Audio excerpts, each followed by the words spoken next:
मुख्यमंत्री शिवराज सिंह चौहान ने अपनी पूरी ताकत झोंक दी थी। जिस तरह से उन्होंने यहाँ पर ताबड़तोड़ 5 सभाएं की थी, उसके बाद ही लग गया था कि इस सीट को वो विशेष रूप से देख रहे हैं। तो अभी जो नतीजे सामने आए हैं, इसमें 22,581 वोटों से नारायण पटेल जीते हैं। हम बताना चाहेंगे कि पहले जब यहीं पर इसी सीट से नारायण पटेल कांग्रेस से लड़े थे, तो उन्होंने महज इसको सिर्फ 1200 और 31 वोटों से जीता था। और उसके बाद अभी जब ये भाजपा में शामिल होकर आए हैं और भाजपा के टिकट पर ये चुनाव लड़े हैं, तो यहाँ पर वो एक बहुत ही बड़े अंतर से जीते हैं। तो सबसे बड़ी बात ये कि जब हमने उनसे भी यहाँ चर्चा की, तो उनका ये कहना था कि मैं पिछली बार जब कांग्रेस में था, तो कहीं ना कहीं 2 लाख का जो कर्ज माफी का जुमला था, उसके चक्कर में मैं जीत गया था, ऐसा उनका कहना था। उन्होंने कहा कि अभी जो जीत मिली है वो शिवराज सिंह चौहान के नाम पर जीत मिली है, शिवराज सिंह चौहान के विकास के नाम पर जीत मिली है। और यहाँ पर एक भाजपा कार्यकर्ताओं का जमावड़ा बता रहा है कि एक बड़ा ही हर्ष का विषय है पूरे मांधाता क्षेत्र के लिए कि एक बहुत बड़ी जीत है और उसका जीत का यहाँ पर जश्न दिखाई दे रहा है। शुक्रिया बहुत बहुत। शेख साहब, पिछले बार नारायण पटेल जी 1236 वोट से जीते थे। इस बार वो आंकड़ा बढ़ के 22,581 हो गया, जबकि वहां पे वोटिंग परसेंटेज पिछले बार से 6% कम हुआ था। यहाँ की साफ साफ दिख रहा है कि वहां पे भाजपा का गेन और हुआ है, भाजपा और मजबूत हुई वहां पे, ये उसी का परिणाम है।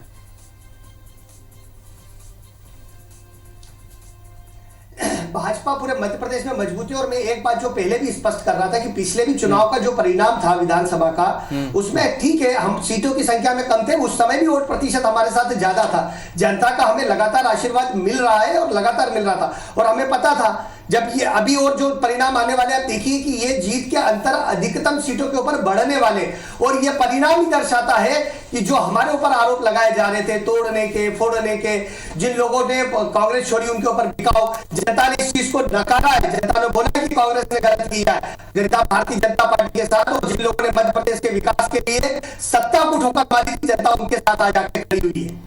जी जी जी। शेख साहब, आप लोग का बूथ मैनेजमेंट भी बहुत तगड़ा लगता है। कमलनाथ जी कुछ कह रहे हैं अभी। इतना सर काम हो।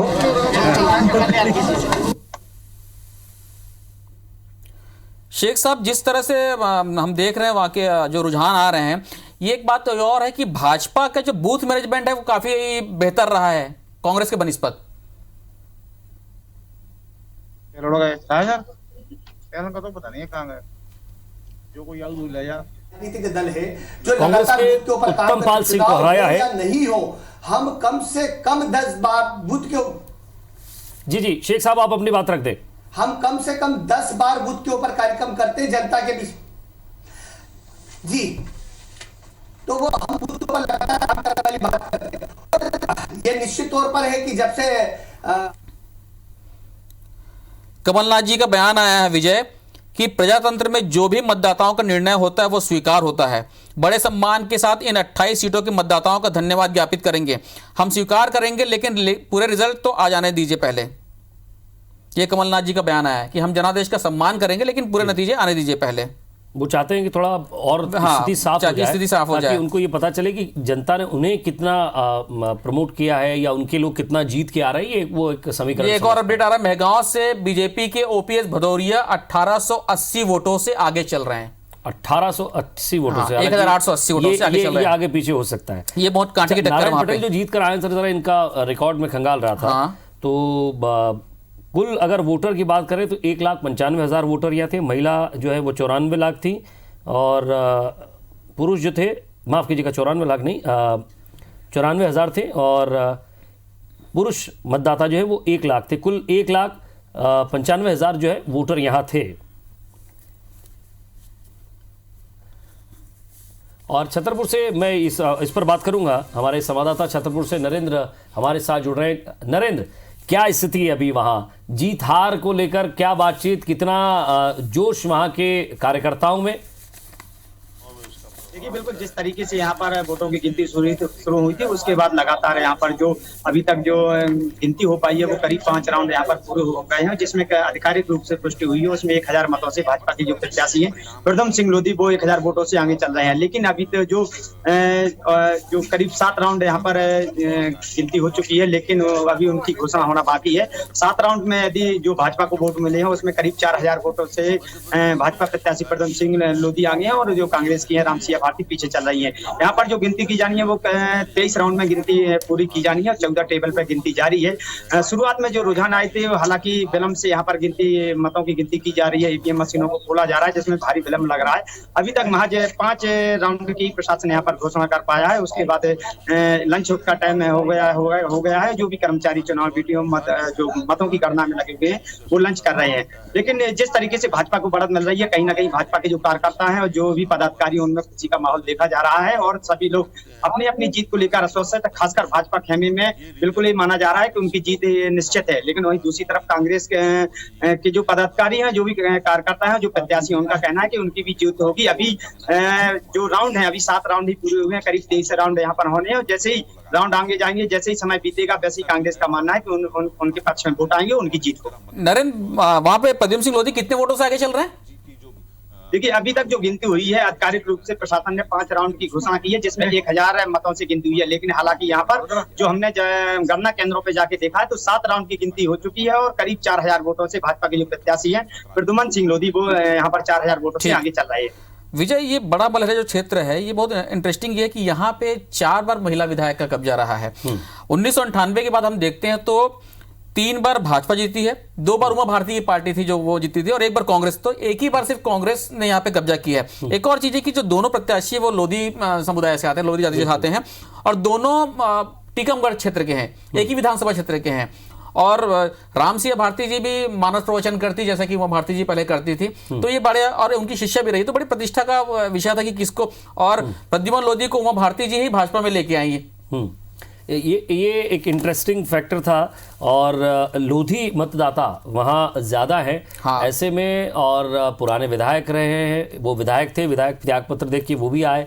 ऐसे में जनता का रुख जो है वो एक बार फिर बीजेपी की तरफ गया। यहाँ पे उमा भारती जी का भी प्रतिष्ठा का वो बना हुआ था कि काफी समय की, और हाँ। जिस तरह से कहा प्रदेश अध्यक्ष वी डी शर्मा जी ने कि आप देखिए कि उमा भारती जी का भी बहुत बहुत शुक्रिया कि उन्होंने जो तेजी दिखाई और जो तेजी के साथ उन्होंने काम किया और जो उनकी सभाएं थी, उनके जो वहां भाषण थे, उनमें एक थोड़ा सा एग्रेसिव नेचर जो जब वो शुरुआती जो हुआ करते थे, जब वो कांग्रेस की सत्ता खत्म करके वापस बीजेपी को सत्ता में लौटाया था, उन्होंने बीजेपी सत्ता को लेकर आई थी, उस समय का अगर वक्त याद किया जाए और ये वक्त याद किया जाए तो ये लगता है। और एक और चीज है कि प्रद्युम्न सिंह लोधी जी चुनाव के ठीक पहले कोरोना से संक्रमित हो गए थे, तो वो जा नहीं पा रहे थे प्रचार करने के लिए, आपको याद होगा। बिल्कुल। अब एक और चीज़ यहाँ ध्यान देने जैसी होगी, क्योंकि बीजेपी के साथ साथ कांग्रेस के लिए एक चैलेंज था, क्योंकि कांग्रेस के वो बड़े चेहरे, देखिए कांग्रेस के जितने भी चेहरे थे जो बीजेपी में आ गए, मैं इस बात से एग्री करूंगा, क्योंकि जो 22,000 से आप बता रहे 12,000 से 22,000 से जो जीत हुई है, हाँ। उसके पीछे एक फैक्टर भी काम करेगा, शायद एनालिसिस करते हैं शेख साहब वो भी बता पाएंगे कि जब आप एक मजबूत कैंडिडेट तोड़कर लाते एक उस पार्टी का जो जीता हुआ हो, और फिर वो कैंडिडेट जो आपके पार्टी के विधायक को हरा के आया हो। चलिए, इससे पहले पूर्व सीएम कमलनाथ जी ने पत्रकारों से बातचीत करते हुए कुछ कहा था, जरा वो सुनवाते हैं।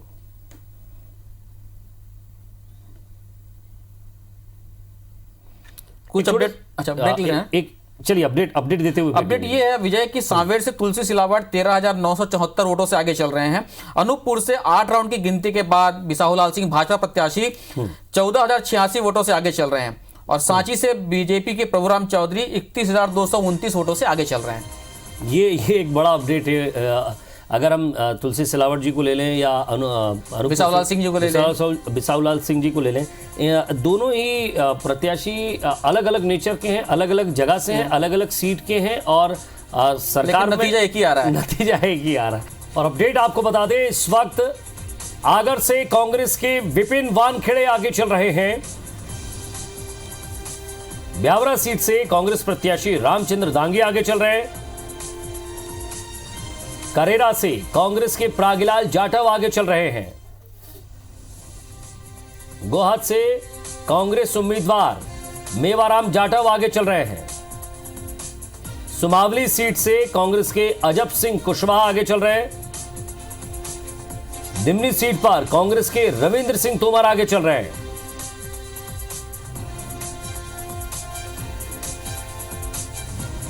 तो ये वो कांग्रेस के प्रत्याशी हैं जो आगे चल रहे हैं। आगर से विपिन वानखेड़े आगे चल रहे हैं। हालांकि पिछली बार भी बहुत जीत हार का अंतर ज़्यादा नहीं था, एक कांटे की टक्कर दी थी विपिन ने भी। और करेरा से कांग्रेस के प्रागीलाल जाटव,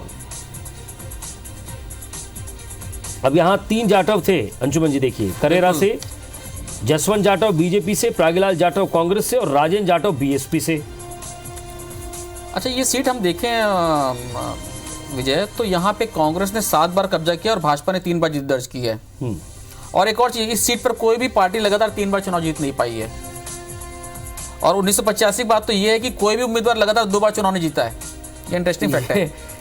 मतलब 1 बाय 1 चलता है। हाँ, 1 बाय 1 होता है। 1985 के बाद कोई भी उम्मीदवार करेरा सीट से 2 बार लगातार चुनाव नहीं जीती है।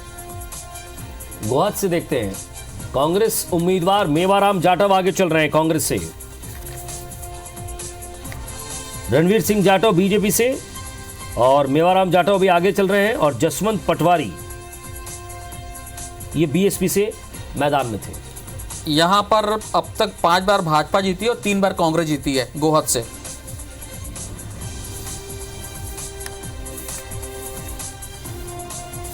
हिदायत जी भी हमारे साथ जुड़े हुए हैं, जरा उनसे भी हम बातचीत कर लेते हैं। हिदायत जी, जहां बात खत्म होती वहीं से शुरू करेंगे कि आखिर जो माइक्रो मैनेजमेंट था वो उसमें क्या खास था माइक्रो मैनेजमेंट में?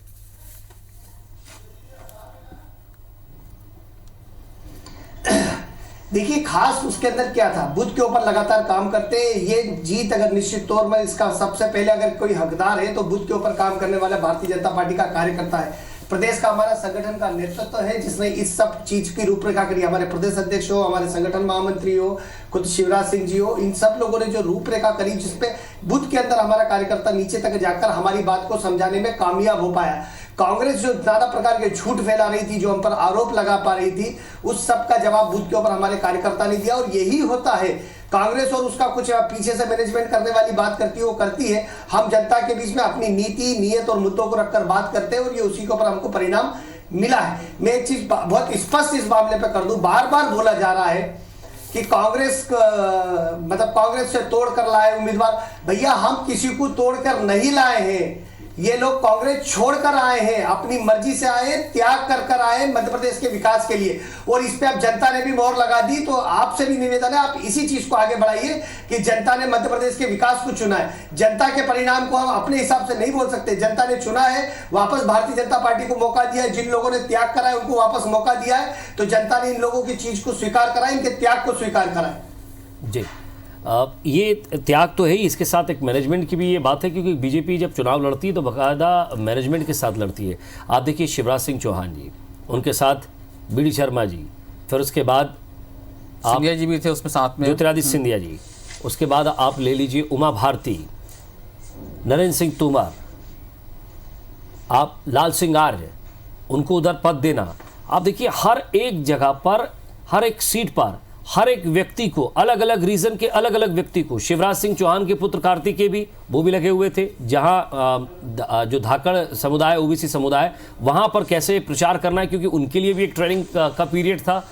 नेता पुत्रों ने भी किस तरह से बाकायदा जाने की कोशिश की, उनके लिए भी एक ये ट्रेनिंग पीरियड था। तो हर एक व्यक्ति सिर्फ और सिर्फ ये कोशिश कर रहा था कि इसमें फिलहाल मैं कहाँ हूँ, अपने आप को भी ढूंढ रहा था, बीजेपी को भी खोज रहा था और जीत की तरफ भी देख रहा था। बीजेपी की ये है खासियत, ये है विजय कि आप देखेंगे कि उनकी जो जितने लोग पर्दे के आगे हैं उससे कहीं ज़्यादा पर्दे के पीछे लोग होते हैं। वो मैन टू मैन मार करते हैं, वो इस तरह से घेराबंदी करते हैं, वो बूथ के एक एक वोटर के एनालिसिस करते हैं कि यहाँ पे कितने वोटर हैं, किस कैटेगरी के वोटर हैं, कैसे क्या है, वो सब कुछ करते हैं। उसके बाद उसकी स्ट्रेटेजी बनाते हैं। ये इनकी वर्किंग वैसी होती है। किस बूथ पर कितनी हार हुई थी, हाँ, ये पूरा जिम्मेदारी दे दी, जिम्मेदारी दे दी गई, हार क्यों हुई थी उसका वो एनालिसिस करते हैं। इस बार वो फिर वो मतदाता के मन को पढ़ने की कोशिश करते हैं और उसके हिसाब से वो कैंपेन करते हैं कि कौन सी बात हमें कहाँ कहनी है। तो ये बीजेपी की अपनी वर्किंग स्टाइल होती है उनकी। ये जो मैं बूथ मैनेजमेंट की बार बार बात कर रहा था ना, वो इसीलिए है कि या वो एक बात ये भी मान ली जाए कि कुछ बयान ऐसे थे जिनको बीजेपी ने जरूर भुनाया इस चुनाव। हाँ, उन बयानों को लेकर शेख साहब आप क्या कहेंगे? उन बयानों को लेकर जो है बीजेपी बिल्कुल जनता के बीच गई है। और मैं अपडेट कर, शेख साहब 1 मिनट के लिए रोकना चाहूंगा। अपडेट ये है कि डबरा से बीजेपी की इमरती देवी 3282 वोटों से आगे है। चलिए, इमरती देवी के लिए ये खुशी का पल होगा।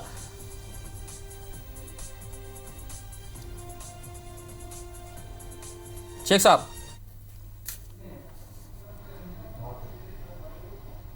नहीं, निश्चित तौर पर आपने आखिरी अपडेट इमरती देवी जी का दिया और वहीं से सब बातचीत शुरू हुई। आप भुनाने की क्यों बात करते हैं? अगर आप महिला का अपमान करेंगे तो क्या इस चीज को उठाना गलत हो जाएगा? क्या इस चीज को आप राजनीतिक परिदृश्य से देखेंगे? आपने क्यों बोला आइटम? आपने एक दलित महिला का अपमान क्यों करा? यह प्रश्न बनता है। आप कितने फ्रस्ट्रेशन में थे, आप कितनी हताशा और निराशा के अंदर थे कि आप इतने नीचे गिर के इस तरह पे बात कर रहे थे। आप मध्य प्रदेश के कर्मचारियों के ऊपर आरोप लगाने की बात कर रहे थे। तो आप कहीं ना कहीं आपकी हताशा निराशा चुनाव के पहले से दिख रही थी, चुनाव के समय भी दिख रही थी, मतदान के समय भी दिख रही थी। दिग्विजय सिंह ईवीएम पे बात करने लग गए थे। सारी चीजें कहीं ना कहीं कांग्रेस की तरफ से एक निराशा का भाव था। उन्हें लग रहा था कि ये चुनाव के अंदर नहीं जीतेंगे क्योंकि इन्होंने अपने किसी वचनों पे काम करने का काम किया ही नहीं था। और इससे भी बड़ी बात मैं बता दूं कि आपने अपने वचनों पे काम नहीं करा था, लेकिन इससे भी बड़ी बात जो शिवराज सिंह जी की जन कल्याणकारी योजनाओं को रोकने का काम करा था, वो जनता ने इसका भी जवाब देने का काम किया है आज कांग्रेस को। और आज हमारे जो बहुमत मिला है, आज जो जनता का आशीर्वाद मिला है, उस चीज से कांग्रेस को सबक लेना चाहिए कि झूठ बोलने की राजनीति अब नहीं चलने वाली। जी, लेकिन ये नहीं भूलना चाहिए शेख साहब कि जीत में एनालिसिस खत्म हो जाता है कि जीत किन कारणों से मिली है। जीत के बाद एनालिसिस खत्म हो जाता है। देवेंद्र जायसवाल हमारे संवाददाता जरा जुड़े, उनसे हम बातचीत कर लेते हैं। देवेंद्र, इस वक्त आपके साथ कोई प्रत्याशी मौजूद है? शायद तस्वीरों में ऐसा दिख रहा है।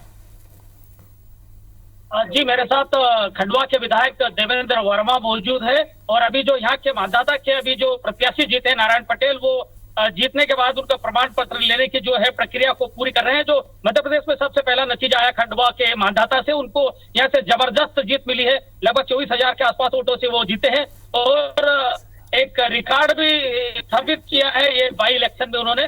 और मैं ये जानना चाहूंगा यहाँ पर जो विधायक हैं खंडवा के देवेंद्र वर्मा, एक कैसी जीत है, किस तरह की जीत मानेंगे जब बाई इलेक्शन हुआ है और यहाँ पर टिकाऊ और बिकाऊ के नारों के बीच में जो है चुनाव लड़ा गया? पिछले 15 वर्षों में कमलनाथ की सरकार जो प्रदेश में रही, जनता पर जो अत्याचार, अनाचार और साथ ही साथ गरीब की योजनाएं, जन कल्याण की योजनाएं जो उन्होंने बंद करी थी, उन सबको लेकर जनता का आक्रोश कहीं ना कहीं ये है। और शिवराज सिंह जी चौहान की जो जन कल्याणकारी योजनाएं थी, उन योजनाओं की स्वीकारोक्ति जनता द्वारा की गई है और पूरे प्रदेश में शिवराज सिंह जी चौहान जी की लहर थी, भारतीय जनता पार्टी की लहर थी। और निश्चित रूप से हम शुरू से कह रहे थे भारतीय जनता पार्टी सभी सीटें जीतेगी और अच्छे मतों से जीतेगी। मैं पूरे मतदाताओं का आभार प्रकट करता हूं और साथ ही साथ हमारे कार्यकर्ताओं को बधाई देता हूं जिनकी रात दिन के अथक परिश्रम और साथ ही साथ उन जन कल्याणकारी योजनाओं को भी जनता ने सराहा है और निश्चित रूप से एक बार पुनः मध्य प्रदेश पटरी पर लौटा है। विधायक जी, आज बात यह है कि अभी जो है पराजित प्रत्याशी राज नारायण सिंह और उनके सुपुत्र उत्तम पाल सिंह, उन्होंने आरोप लगाया कि सत्ता का दुरुपयोग किया गया, क्या कहना चाहे? ये कहीं ना कहीं हार की बौखलाहट है। भारतीय जनता पार्टी के साथ पूरा जनाधार खड़ा था, एक एक मतदाता खड़ा था और निश्चित रूप से हमारी ऐतिहासिक जीत बताती है कि जनता ने एक बार पुनः भारतीय जनता पार्टी को चुना है, शिवराज सिंह जी चौहान को चुना है, भारतीय जनता पार्टी के चुनाव चिन्ह कमल पर मोहर लगाकर। ये अभी पिछली जब यहाँ पर 2018 में यही प्रत्याशी कांग्रेस से थे, 1200 के आसपास मतों से जीते थे, लेकिन अभी इतना बड़ा अंतर आया, कहीं ना कहीं कोई ऐसे गड़बड़ की आशंका कांग्रेस व्यक्त कर रही है। पिछले बार जीते थे, कहीं ना कहीं पिछली बार कांग्रेस का चुनाव चिन्ह था, इस बार भारतीय जनता पार्टी का कमल का फूल था। भारतीय जनता पार्टी के शिवराज सिंह जी चौहान थे, भारतीय जनता पार्टी के देवतुल्य समर्पित कार्यकर्ता थे। परिणाम स्वरूप एक ऐतिहासिक जीत निकल कर आई है। क्या कहना चाहेंगे आप? कांग्रेस छोड़कर भाजपा में आए, लड़े, बड़े अंतर से जीते हैं, क्या कोई सौगात मंत्री पद कुछ भी मिलेगी क्या? कांग्रेस से आए हैं। चलिए, शुक्रिया देवेंद्र इस तमाम बातचीत के लिए। और हिदायत जी हमारे साथ बने हुए हैं। हिदायत जी, चुनाव लड़ते समय जो एक एक संकल्प पत्र जो आपका था, एक एक विधानसभा का, अब बड़ी जिम्मेदारी हो जाएगी आपके ऊपर, क्योंकि जनता ने तो अपनी जिम्मेदारी निभा दी। अब आपके लिए भी एक बड़ी जिम्मेदारी हो जाएगी कि जो एक एक विधानसभा का संकल्प पत्र है उसको विधानसभावार आपको पूरा भी करना है। और मध्य प्रदेश में जिस तरह से जो हमेशा से ये कहा जा रहा है, विपक्ष भी आरोप लगाता है कि पैसों का टोटा रहता है, अभी भी कर्ज लिया गया 2 दिन पहले, तो हर एक विधानसभा वार आपको उनकी तैयारी, उनकी उम्मीदों पर खरा उतरना, ये बहुत ज़रूरी हो जाएगा। नहीं, ये हमेशा से ये रोना तो कांग्रेस की सरकार ने रोना शुरू कर दिया था जिस सरकार में आए कि हमारे पास पैसा नहीं है। तो क्या आपने पहले कोई आकलन नहीं करा था कि आप मध्य प्रदेश की सरकार कैसे चलाओगे? और मुझे ये लगता है कि कमलनाथ जी की सरकार एक तरफ तो 2 लाख करोड़ से ज्यादा का बजट घोषित करती है, बजट बनाती है, और उसके बाद बोल देती है कि हमारे पास पैसा नहीं। तो भैया ये 2 लाख करोड़ रुपए कहां से आने वाला था और कहां से जाने वाला था? तो कहीं ना कहीं आपकी मंशा ठीक नहीं थी मध्य प्रदेश के विकास को लेकर। आप मध्य प्रदेश के अंदर धंधा करने आए थे, बिजनेस करने आए थे। सेठ कमलनाथ जी मध्य प्रदेश का विकास करने नहीं आए थे। अब जब शिवराज सिंह जी यही सरकार चलाते हैं तो मध्य प्रदेश का विकास हो जाता है, रोड भी बन जाते हैं, स्कूलें भी बन जाती है, किसानों को भी सहायता मिल जाती है, बच्चियों को भी साइकिल मिल जाती है, कन्यादान भी हो जाता है, विवाह भी हो जाता है, सब कुछ हो जाता है। तो ये तो सारी चीजें एक करने का जज्बा चाहिए। और हम जनता के बीच में काम करते हैं, जनता से जो वादे करते हैं उन वादों को पूरा करते हैं, इसीलिए जनता का आशीर्वाद हमें मिलता है और लगातार मिलता आया है। हमें पिछले विधानसभा चुनाव में भी जनता का आशीर्वाद मिला था और अभी भी मिला है। जी, कांग्रेस के प्रवक्ता बृजभूषण नाथ जी हमारे साथ जुड़ गए हैं। बृजभूषण जी, स्वागत है आपका।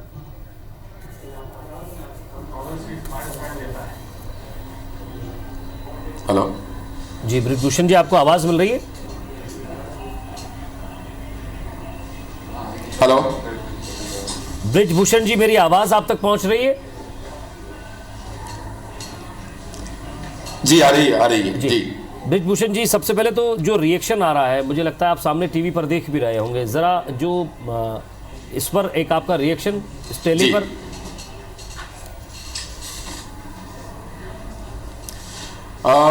निश्चित तौर पर हमें जो रुझान आ रहे हैं अभी फिलहाल उस पर हम लोग को सबको विचार करना चाहिए और विचार करना भी पड़ेगा, क्योंकि ऐसी उम्मीद हमारे किसी कार्यकर्ताओं को, हमारे वरिष्ठ नेताओं को बिल्कुल उम्मीद नहीं थी कि इस प्रकार के रिजल्ट सामने या रुझान आएंगे। लेकिन अभी समय है, 4, साढ़े 4, 5 बजे तक का समय रहता है अभी। उसके बावजूद भी कोई निश्चित बोलना कि पलड़ा किस तरह बैठेगा अभी उचित नहीं होगा। बृजभूषण जी, फिलहाल जो स्थिति दिख रही है उसके हिसाब से हम बात करें तो क्या आप अपनी बात पहुंचा नहीं पाए, या जनता आपकी बात समझ नहीं पाई, या समझ गए तो यकीन नहीं कर रही है? निश्चित तौर पर मैं इस बात को मानता हूं कि कहीं ना कहीं कम्युनिकेशन गैप जरूर रहा, कहीं ना कहीं हमें कमी रही। हम किसी को दोष नहीं देंगे, जो मतदाता ने जो वोट दिया है हम लोग को, हम उसको सुधार करेंगे, उसको मानेंगे, और जो हमसे गलती हुई है उसको सुधारने का भरपूर प्रयास करेंगे, और निश्चित तौर पर प्रयास करना भी चाहिए। जी, लेकिन बृजभूषण जी, एक आखिरी सवाल मेरा आपसे यही होगा कि क्या आपको नहीं लगता कि टिकट के लिए जब टिकट वितरण हुआ, एक एनालिसिस टिकट को लेकर भी करना था कि जिस व्यक्ति के सामने आप जिस व्यक्ति को टिकट दे रहे हैं वो आपकी ही पार्टी का एक मजबूत और कद्दावर नेता रहा है, उसके सामने आप पार्टी के किसी जनपद सदस्य को या किसी सरपंच के भाई को, ऐसे लोगों को जब टिकट जाएगा तो कहीं ना कहीं फिर आपको सोचना पड़ेगा कि उस चेहरे को पूरे विधानसभा में आप कैसे ले जाएंगे, केवल एक ही मुद्दे पर कि गद्दार।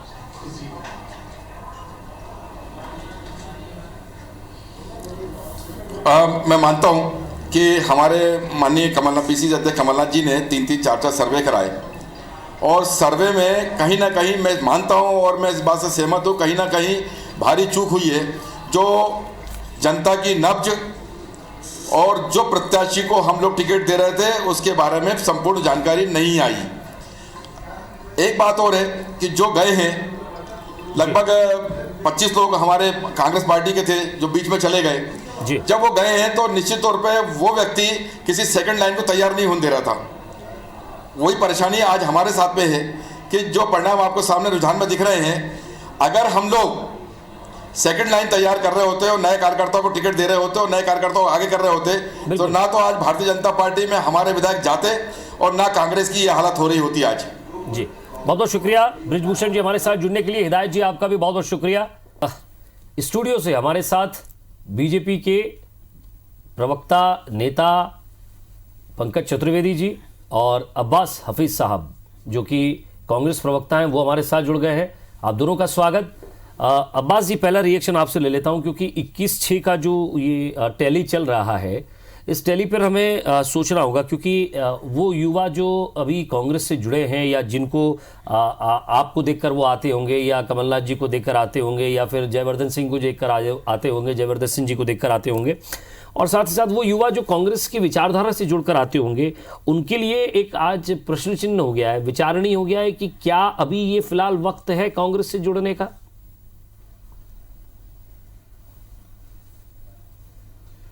देखिए, लोग विचारधारा से जुड़ते हैं और विचारधारा कभी मरती नहीं है। विचारधारा कांग्रेस पार्टी की विचारधारा है जो 15 साल के बाद सत्ता के अंदर वापसी भी की, अनैतिकता के पथ पे चले बिना सत्ता को छोड़ने का निर्णय भी लिया और दोबारा सत्ता में आने की मेहनत भी की। सत्ता में आने की मेहनत इसलिए की क्योंकि जनता का विश्वास था, जनता को एक कुशासन जो दोबारा जनता धकेल दी गई थी जिसके अंदर, उससे निकालना था। हमको कहा गया था, हमारी तो ऑब्चुरी भारतीय जनता पार्टी ने यह लिखी थी कि हम कहीं अब बचेंगे नहीं, कहीं के रहेंगे नहीं, फिर भी अगर हमारा वोट शेयर देखा जाए तो 40% से ऊपर जा रहा है। मतलब जनता ने हमारे अंदर विश्वास खोया नहीं है, जनता का विश्वास हमारे साथ है। ठीक है, अभी परिणाम आ रहे हैं, कुछ सीट्स ऐसी हैं जहां पर 100, 200, 1000 का मार्जिन भी है। ऐसी सीट्स के ऊपर भी भारतीय जनता पार्टी है जो लीड कर रही है। परिणाम थोड़े से बदलेंगे भी, और अगर बदलते हैं तो ऐसा भी हमने देखा है कि सुबह कुछ और शाम में कुछ और होता है। ये ईवीएम का दौर है और ईवीएम के अंदर खटाखट जिन क्षेत्रों की काउंटिंग हो जाती है तो उसके हिसाब से परिणाम आगे पीछे होते रहते हैं। लेकिन जिस तरह की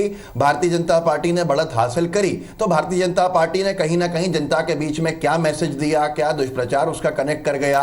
जिन्होंने 15 साल कुछ नहीं किया था क्या हो गया। लेकिन जो आपका मुख्य सवाल यह है कि लोग क्यों जुड़ेंगे। आज एक ऐसा बड़ा वर्ग है युवाओं का जिनको रोजगार देने के अंदर नाकाम हो गई है भारतीय जनता पार्टी। 14 करोड़ लोगों का रोजगार युवाओं का पूरे देश के अंदर चला गया। भारतीय जनता पार्टी से लोगों को निराशा है, हताशा है। ठीक है, परिणाम आते हैं, हर जगह के आते हैं। जिस बिहार के अंदर एक तरफा जीत का वादा किया था, दावा किया था बीजेपी ने, आज वहां भी आगे पीछे हो रहा है। 3 करोड़ मतदान, 3 करोड़ वोटों की गिनती होनी है, 1 करोड़ की हुई है। तो ये सारी चीजें हैं कि परिणाम क्या होंगे तो आने वाला वक्त बताएगा। इस बात का भरोसा दिलाते हैं क्या अब्बास जी, आपका जो इस बात का भरोसा दिलाते हैं क्या कि अब जिस तरह से राहुल लोधी आए थे उसके बाद अब कोई न खिसके, इस बात का भरोसा पार्टी के अंदर होगा क्या? क्योंकि अब मेन काम तो ये हो गया कि लीडर कौन।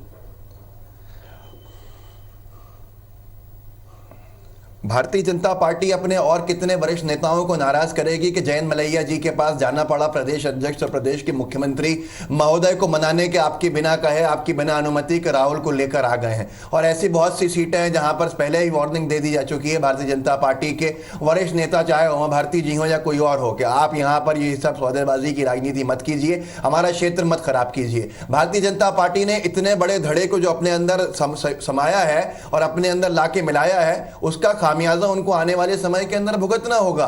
जब टिकट की दावेदारियां होंगी, जयंत मलैया जी को टिकट मिलेगा या राहुल लोधी को टिकट मिलेगा।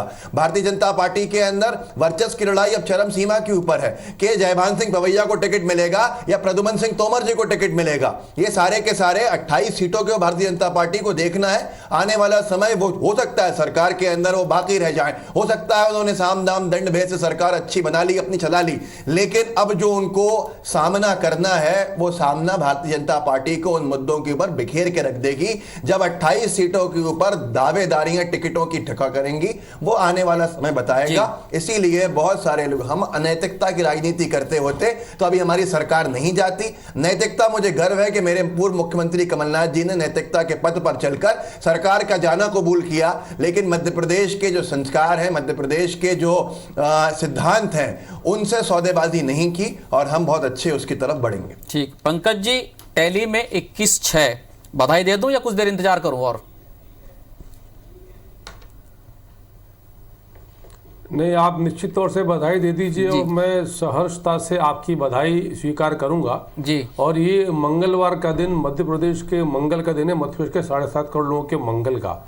और अभी विजय जी ने जिक्र किया था कि सुबह और शाम की कोई बात चल रही थी, तो आज जो 10 तारीख का मंगलवार का सूर्योदय था उस पर कमल खिला और ये बराबर कमल खिलता रहेगा। और कांग्रेस पार्टी के जो भी आधारहीन आरोप थे उनका आज मध्य प्रदेश की जनता ने कांग्रेस पार्टी, विशेषकर कमलनाथ जी और दिग्विजय सिंह जी को करारा जवाब दिया है।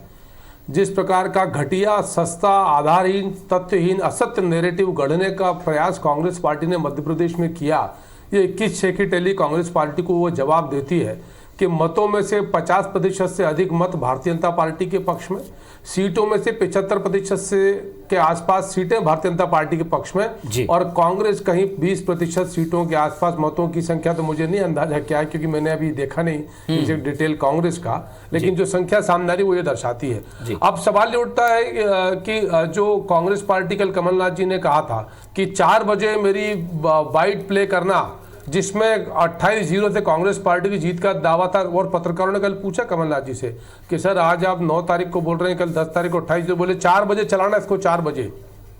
तो मैं चाहता हूं कि कमलनाथ जी की वो बाइट 4 बजे की चले, एमपी कांग्रेस के वो ट्विटर हैंडल के वो ट्वीट चले जिसमें लिखा था कि 27 कांग्रेस 1 बसपा भाजपा 0, वो चले। क्या है कहां कांग्रेस में? इसलिए नहीं कह रहा कि ये कांग्रेस बुरी तरीके से हारी, लेकिन मेरा मानना है कि यथार्थ के धरातल पर, सच पर तो आप खड़े रहो। आप जिन लोगों ने अपनी विधायकी दांव पे लगाई, मंत्री पद दांव पे लगाया, जनता ने उनको इसने आशीर्वाद दिया। जनता के बीच दोबारा ये अग्नि परीक्षा थी विजय जी, उस लोकतंत्री अग्नि परीक्षा से तप कर आज फिर कुंदन के रूप में आए और कांग्रेस पार्टी के झूठे आरोपों का मुंह तोड़ जवाब है। मुझे लगता है कांग्रेस पार्टी के तमाम नेताओं को आज पराजय स्वीकार करने के साथ साथ क्षमा याचना भी करना चाहिए, क्योंकि जिस प्रकार की राजनीतिक गंदगी इस मध्य प्रदेश में उपचुनाव में कांग्रेस के नेताओं द्वारा आई है, वो शर्म और खेद का विषय है। कहां चला गया था भाषा का स्तर? शिवराज जी आज भले भारतीय जनता पार्टी के नेता हो, लेकिन सिंधिया जी का जो फैसला था उन्हें तो बहुत खुशी हो रही होगी कि जो फैसला लिया, लेकिन उनके साथ आपने भी एक फैसला ले लिया था, और मैं आपके अंदर क्या स्थिति, क्या मनोस्थिति है, मैं वो जानना चाह रहा हूँ कि आप एक मोटिवेशनल लेक्चरर भी हैं, लोगों को समझाते भी हैं, और मन की बात पढ़ना, मन की बात करना जानते हैं। तो मैं आपके मन की बात जानना चाहता हूं कि उस समय जब आपने फैसला लिया था, क्योंकि अब्बास भाई एक सीनियर होने के नाते आपको देखते थे, सोचते थे कि पंकज जी से हम कुछ सीखें या ना भी सीखें, कोई ज़रूरी नहीं है कि कोई किसी को लीड करके उसी से सीखे, लेकिन पार्टी के एक वरिष्ठ प्रवक्ता के नाते आप सीखते थे। तो आज जब दोनों आप साथ में हैं, तो मैं ये पूछना चाहता हूं कि आपको अपने फैसले में, क्योंकि स्वाभाविक सी बात है जब ये डिबेट खत्म हो जाएगी तो आप दोनों बहुत अच्छे से प्रेम से बात करेंगे, हंसेंगे, चाय पियेंगे, साथ में बैठकर बात करेंगे, ये हमने कई बार देखा है। लेकिन अभी मैं ये पूछना चाह रहा हूं कि आपको अपने फैसले पर आज खुशी हो रही होगी कि ठीक था आपका फैसला उस समय जो आपने फैसला लिया, भावनाओं में बह के नहीं लिया। मुझे विजय जी उस फैसले पर, उस दिन तो मेरा फैसला भावनाओं में बहकर था निश्चित तौर पर, लेकिन आज मुझे अपने उस फैसले पर गर्व भी है, प्रसन्नता भी है, और जिस प्रकार का मुझे मान सम्मान अल्प समय में भारतीय जनता पार्टी कार्यकर्ता के रूप में पार्टी संगठन के तमाम नेताओं ने दिया, कार्यकर्ता मित्रों साथियों ने दिया है, तो मैं अभिभूत और उन सबका कृतज्ञ हूँ। मुझे विजय जी एक दिन भी ये नहीं लगा कि मैं भारतीय जनता पार्टी के लिए कोई नया कार्यकर्ता हूँ, और जहां मेरी योग्यताएं और क्षमताएं थी उसका सदुपयोग भारतीय जनता पार्टी ने करने का भरसक प्रयास किया। इसके लिए तमाम लीडरशिप को आपके मन से धन्यवाद देता हूं मैं। और जैसा मैंने आपसे कहा कि एक पल भी मुझे कभी ये अनुभव हुआ हो कि मैं एक लंबे समय तक कांग्रेस पार्टी में रहा, और आज भारतीय जनता पार्टी जहां जहां मेरी भूमिका थी, चाहे वो प्रबंधन के विषय हो, मीडिया के विषय हो, तो मुझे हर जगह उचित मान सम्मान के साथ हर उस मंच पे स्थान दिया गया जहां मान और सम्मान था। तो इसलिए मैं अपने फैसले पर बहुत गौरवान्वित हूँ, गर्व महसूस करता हूं कि मैं उस पार्टी का हिस्सा हूं जो देश समाज दोनों की दशा और दिशा। ये अगर टेली उल्टी होती तो मुझे सिर्फ इसीलिए मैं ये पूछ रहा हूँ उस समय क्या कहते हैं अब्बास भाई, मैं आपसे पूछना चाहता हूँ। तभी होता विजय जी। नहीं ये टेली अगर 21/6 विजय जी मैंने आपसे कहा ना। अच्छा मैं ये करता अब्बास साहब कि आपने जैसे बात की, मैं उसी बात पे आ रहा हूँ विजय जी। देखिए विजय जी, मैं तब भी विजय जी तब भी वही कहता, क्योंकि टेली तो यही होनी थी। ये 6 में थे भी, अभी मुझे लगता है कि 1 या 2 अंक और कम होंगे कांग्रेस पार्टी के, टेली यही होनी थी। लेकिन हम लोग समझ रहे हैं कि जो कांग्रेस पार्टी का टेलीकास्ट चलता था ना, बोगस टेलीकास्ट 6-8 महीने से, कमलनाथ जी 26 जनवरी को झंडा फहराएंगे, 26 जनवरी निकल गई, फिर 15 अगस्त की बात करी। चलिए आपकी बात पर अब्बास जी कुछ कहना चाह रहे थे, अंजुमन जी आप उनसे सवाल कर रहे थे। मैं वही कह रहा था जी चैनल ऑफ इंटरव्यू। अब्बास साहब मैं ये कह रहा था, आप जिससे भी बात कर रहे थे कि संस्कार, शिष्टाचार, नैतिकता, नियत, भविष्य, ये निर्णय होता है, सबको स्वागत करना होता है उसका, उसके अलावा कोई ऑप्शन भी नहीं होता है। हाँ, आत्मचिंतन पार्टी करती है, उस पर मंथन पार्टी करती है कि कहाँ कोई गलती हो गई, कहाँ क्या चूक हुई, उसको सुधारा जाता है अगली बार। हमारे लिए हरदीप सिंह डंग पहले चेहरा थे वहां पे, उनको बदला गया, दूसरा चेहरा लाए गए, तो कहां पर क्या हुआ ये तो आने वाला समय बताएगा। एक चीज आप मुझसे जब बात कर रहे थे पंकज भाई से, तो आप कह रहे थे राजनीतिक करियर देखना पड़ता है, राजनीतिक करियर देखना पड़ता है व्यक्ति का, कि आप अगर चलिए युवा हैं तो जैसे कि आपने कई युवाओं को टिकट दिया पिछली बार। मैं कुणाल चौधरी जी का एक उदाहरण देता हूं। कुणाल चौधरी जी भी जमीन से जुड़े थे, जमीन से जुड़कर आगे बढ़े, संगठन में रहे। आपको देखिए, आप अगर राजनीतिक पार्टियां हैं तो हम राजनीतिक पार्टियों पर विश्लेषण करते हैं, बैठते हैं, उनको बहुत करीब से समझने की कोशिश करते हैं। अगर आदमी संगठन से भी बहुत कम जुड़ा हुआ है, केवल वो एक जातिगत वोट इकट्ठा कर लेगा इसलिए उसको टिकट दे दें, ये थोड़ा समझ से परे है।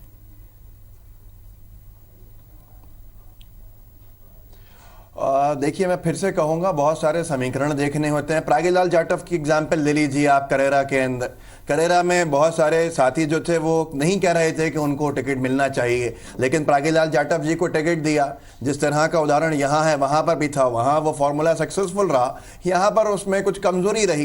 तो ये समीकरण बदलते रहते हैं, बनते रहते हैं। पार्टीज अपना समीकरण के हिसाब से अपना प्रोजेक्शन करती है प्रत्याशी का।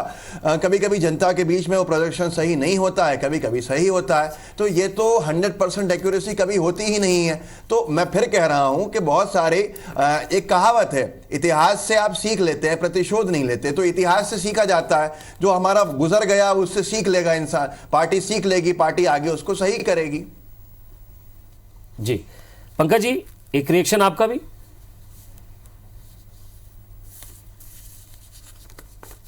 देखिए, कांग्रेस पार्टी ना तो सीखने के लिए तैयार है विजय जी, ना समझने के लिए तैयार है। यदि कांग्रेस पार्टी ने सीख समझ लिया होता तो 15 साल बाद बनी सरकार को 15 माह में इस प्रकार सड़क पर नहीं लुटाया होता। और उसके बाद भी सीखने समझने को तैयार नहीं थे। जिस प्रकार का मैं जिक्र कर रहा था कि एक बोगस नैरेटिव डेवलप करने, कोई डेवलपमेंट का इशू कांग्रेस पार्टी के पास नहीं था। जो वचन पत्र 2018 का था उसको कांग्रेस पार्टी भूलकर एक बच्चा वचन पत्र लेकर आ गई। यदि इनमें साहस होता, उस वचन पत्र पर कोई काम किया होता तो लेकर आते। किसान की कर्ज माफी बोगस थी, आज सिद्ध हो गया। नौजवानों को छला, यह आज सिद्ध हो गया। बहन बेटियों के साथ अपराध किया, यह आज सिद्ध हो गया। लॉ एंड ऑर्डर खराब था, आज सिद्ध हो गया। जो दावे कांग्रेस पार्टी के कमलनाथ जी, दिग्विजय सिंह के, सारे दावे खोखले साबित हुए। मैं सिर्फ इसी बात को लेकर विजय जी आश्चर्यचकित हूं कि 40 साल, मतलब जितनी मेरी आयु उतनी राजनीति लगभग कमलनाथ जी की, दिग्विजय सिंह जी की हो चुकी है। उसके बाद उनके राजनीतिक अनुमान, दावे प्रति दावे, कहीं तो सत्यता होती। 21 से की टैली जो और कम होने वाली है कांग्रेस पार्टी के लिए, 6 से और संख्या कम होने वाली है कहां पर? और आज कांग्रेस के कार्यकर्ताओं के साथ साथ देश के लोकतांत्रिक विश्लेषण के अनुमान मैं रोक रहा हूं।